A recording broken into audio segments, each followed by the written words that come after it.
Welcome back to Talk of the Town. What do you get when you mix a little horror, a little comedy, and a little music? Well, of course, the Little Shop of Horrors. And that's what we have coming up next. Joining me right now is Ryan Odorizzi. He's the director at the Verona Area Community Theater, just in time for Halloween, too. Yeah, that's right. So yeah, I'm directing the current production of Little Shop of Horrors going on.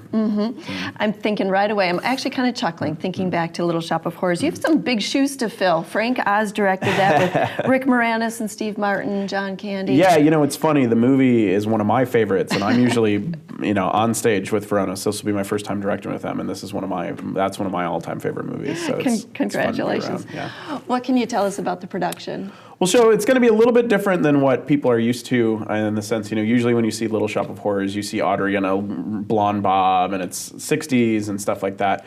So aesthetically, we tried to go for more of an 80s vibe just because I think the show has the undertones. While it is very funny, it's a lot about letting greed or even, the pursuit of kind of like that capitalist dream above all else. The dangers of that, right? And so the 80s kind of personifies that for me. And so, our Audrey, there'll be side ponies and big hair and people dressed up like some of those famous rockers from the 80s, Pat Benatar, Madonna, things like that. So I hope it's a little bit different of a take on it, and so we're pretty excited about it. It's still a lot of fun, I imagine. Yeah. All right, and so again, you're directing this, and I'm wondering what your involvement has been for Verona Area Community Yeah, so Theater. my wife and I both perform there. We've both been in a handful of shows, and so we had the opportunity to direct this one, and she's actually music directing with me. So we just thought we'd give it a stab at the other side of the table. Yeah.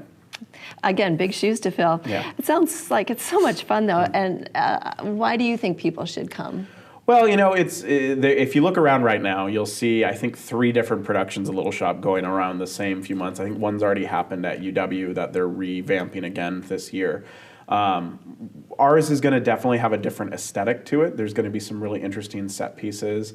It falls at the perfect time of year. We're getting right into that Halloween time, so it's kind of a fun night out if you're looking for something a little bit, better than sitting behind a TV screen or going to a movie. This is a little bit different. It's quick, it's fun, the music gets in your head, and it's just a good night out. It's one of those shows that's almost, I always have this joke where I refer to it as sitcom theater, right? Where it's just easy to watch. It's not gonna, yes, there are some themes there, but nothing's gonna push you too far, and it's just gonna be kind of a fun night out. Yeah, it does sound like that. Yeah. So you mentioned that you'll have a little twist with it being more 80s-ish, and you've got some special props. I'm wondering what else makes this really special for you?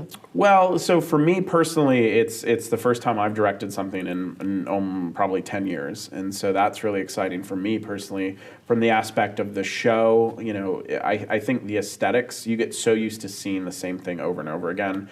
A shop that's on a turntable that spins around, stuff like that. And so we're just doing a little bit different and experimenting a little bit with how we can make that set more unique and just make the costumes and the aesthetic more unique than what you're used to seeing. Do you think you'll do this again next year? Well, it won't be this show. I don't know. There'll be a show. I don't know what it'll be, but I don't know that I'll direct it. Oh, but, why not a regular thing? It gets hard. I know Verona is really good about, VACT in general is really good about doing something different every year. So they have a ton of outreach with kids, and now, they usually do something in the fall that's a little bit smaller. And it could be a play, it could be another musical and things like that. So there'll definitely be something, but what it'll be, I'm not sure. Okay, let's talk about when this is showing. Yeah, so it's going to be October 18th through the 21st, and the 20th and the 21st will both have 2 o'clock matinees. So this is a Thursday, Friday, Saturday, Sunday. It's a one weekend only, so that's don't good miss to out. know. Yeah, and you have student prices. So kids, it's appropriate for kids. Well, so we have student prices, but it is PG-13. There's definitely some more adult subject matter. I mean, people are getting fed to a plant. Spoiler alert. I think everyone pretty much knows that. But yeah, I wouldn't bring your little kids to it, but like a high school age would probably be appropriate. And it is performed at the Verona High School. That's correct. Yeah, the performances will be at Verona Area High School. Okay, Ryan, we're out of time. All right, thanks so much for coming in. Little Shop of Horrors at the Verona High School. Check out those dates, October 18th through the 21st, and we'll be right back.